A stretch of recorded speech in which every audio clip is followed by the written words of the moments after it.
hear me? Okay, it's better. Learn from Levi. Welcome, good morning to this conference between CITI and the School of Communication and IDC. I'm very excited to open this conference due to the very distinguished guests that have crossed the ocean and the sea to be with us, who are really leading in different fields of digital media between CITI and the School of Communication and IDC. I'm very excited to open this conference due to the very distinguished guests that have crossed the ocean and the sea to be with us, who are really leading in different fields of digital media. I was asked about 8 years ago by Professor Reichman to found a new School of Communication in IDC. For those of you who don't know, IDC is the first private university in Israel. I was asked to create a new School of Communication, and being an engineer in the background, by background, I created a school which is very highly oriented towards technology and new media. I was doing research on new media since 1974 in MIT, where we studied how interactive television, when you allow people to participate through anonymous feedback, how it affects the dynamics of the discussion. But I want to show you why our school deserves to be the host for this conference. So I'll give you a brief survey of our school. Our school is very heavily oriented towards innovation. Today, we talk about digital communication, we talk about innovation, and our school is really, we created here an innovative environment for our students, because we know today that if our graduates wish to succeed in life, they have to be creative, they have to be innovative, otherwise they have no chance to succeed. You have to be open, you have to see the constant change as a challenge. So we created here a very innovative environment for our students, and I'll give you some examples. What have I done? Okay. We have created here a media innovation laboratory. I brought here two guys who did their PhD in the media lab in MIT, and we created the first media lab in Israel University, where we talk about persuasive technologies, which I'm sure most of you are familiar. When talk about persuasive technologies, we talk about designing a technology with the idea of affecting behavior.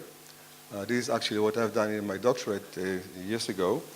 Just to give you an example, one of the products that we have developed, our students who arrive at this laboratory are in the third year, and we created teams of communication students, students from computer science, and students from psychology, and together they work a whole year to develop a new communication experiences. This is just one example where we try to encourage young people to use the cellular to go out to the field and do exercises. We use the technology of the cellular.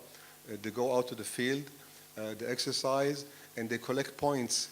And they collect points for their avatars in Facebook. And at the end of the day, they make a competition between their avatars. This way, we cause these kids to go out, to exercise, to socialize, but combined with this is just one tiny example. This year, we're working what we call human mode. Human mode is trying to develop a software that will allow people to stop being dependent on the cellular and dictating to the cellular to disturb them only under force majeure that they have decided. So we call it human mode. Just two examples of many projects that we have. So this is our Media Innovation Laboratory. Another laboratory that we have created here is Alternative Reality Lab, where we study how a person can affect a robot or an avatar just by thoughts. We do that together with the Weizmann Institute. It is a very interesting project. It was funded by the European Union. So this is a second lab. In the television area or visual studies area, we created what we call a visual content incubator.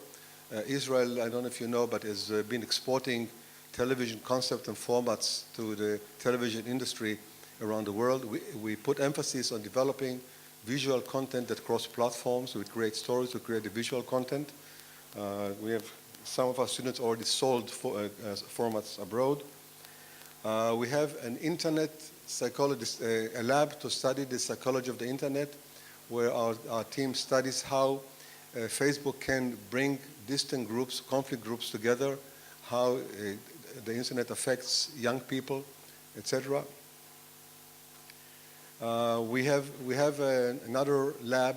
We have created in the third year project, we have like an advertising office run by students with all the functions of an advertising office, where we give PR and advertising services to NGOs, to social NGOs, and we are really doing tremendous work. Last year we received the prize of the Israeli PR Association for our students, because we teach them how important it is to help society with the technologies that they are learning here.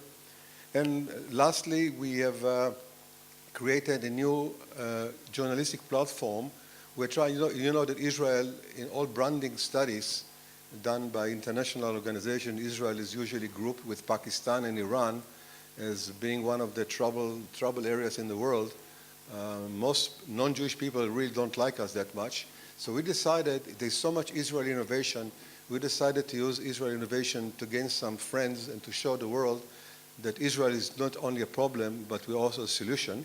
So what we have done, we created a no camel, the no camel concept. It is called no camels because a lot of people think we still ride on camels here. And we created a database, a no camels database, that puts almost on a daily basis Israeli innovations that solve people problems in health, social awareness, sustainability, and lifestyle. Our students are the journalists. And how does it work? A citizen of the world who maybe sits on a wheelchair, he puts a query to the search engines. Is there a replacement for a wheelchair? He never heard about Israel, but he wants a solution to his wheelchair. So the question is posed to the search engines. The search engines query our website, our database, because all the stories that we put on the database are geared to be found easily by the search engines, and immediately the citizen of the world is provided with the Israeli solution.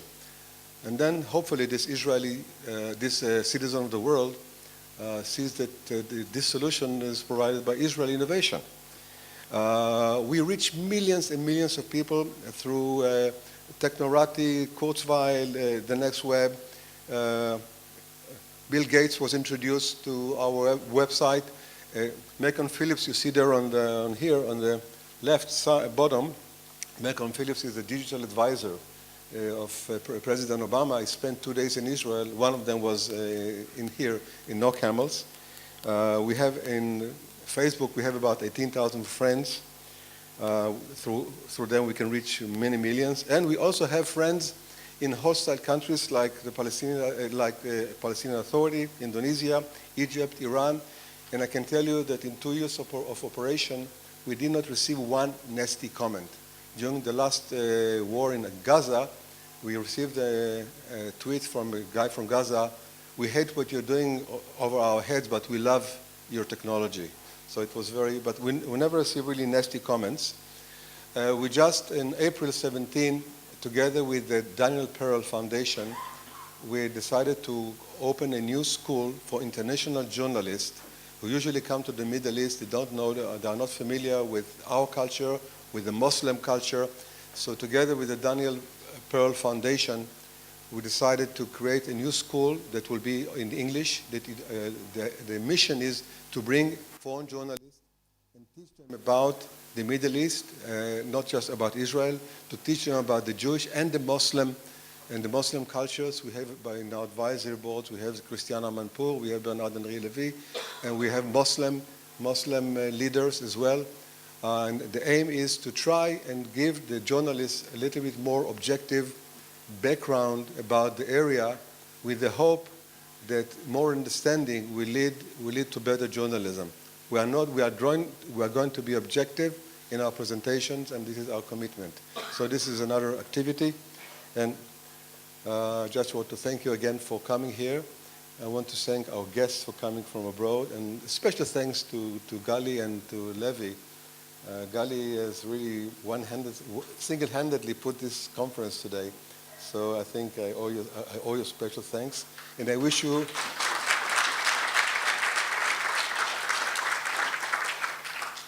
I must also mention the IDC team, which put a lot of effort in this, and Ilana and Reut. So I wish you an enjoyable day, and welcome to IDC and to our conference. And thank you for Professor Eli Noam for being our partner, which is an honor for us to be partner with you and your institute. And I hope it's a start of a wonderful relationship. Thank you very much. Today everybody's a Noam. No relation, but I'm really happy to be here, Eli Noam. And first time I'm here at IDC, so but I will be back, I'm sure. So thank you, IDC, Dean Noam, and his team, and Gali in particular. Where's she? There, Gali, who really put this together. Gali, I want you to know, was the first ever PhD doctorate student at Columbia who got a PhD. And she also, hold your applause, because she also did it in a record time that still has not been surpassed. So I'm here from the Columbia Institute for Teleinformation. By the way, I was born in Israel. My parents left when I was 8. I could speak in Hebrew to you. I was in the military, so I can speak Hebrew again. But for a professional presentation that I will make later, English is easier, unless I've been in Israel for 4 days or I had 4 drinks. And so whichever comes first. So the Columbia Institute for Teleinformation is a research institute at a business school, a major business school in the United States. It is probably the first of communications type institution that is at a business school, and it's dedicated to the economics and management of media and communications. We are active. We have about 70 or so books. We had conferences 2 weeks ago, for example, on the theoretical approaches to broadband. On Monday, we had Irvin Jacobs, who is the CEO and founder, or was CEO and founder of Qualcomm, the cable technology, the wireless mobile technology company that is in every cell phone around the world.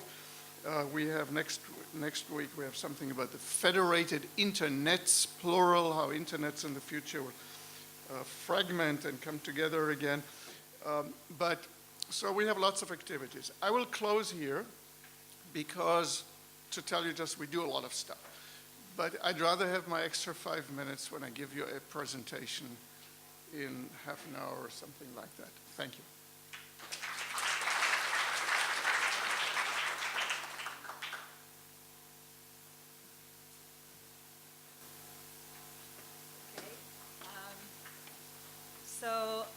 Hi everyone, I'm very happy to see everyone here. Thank you for coming.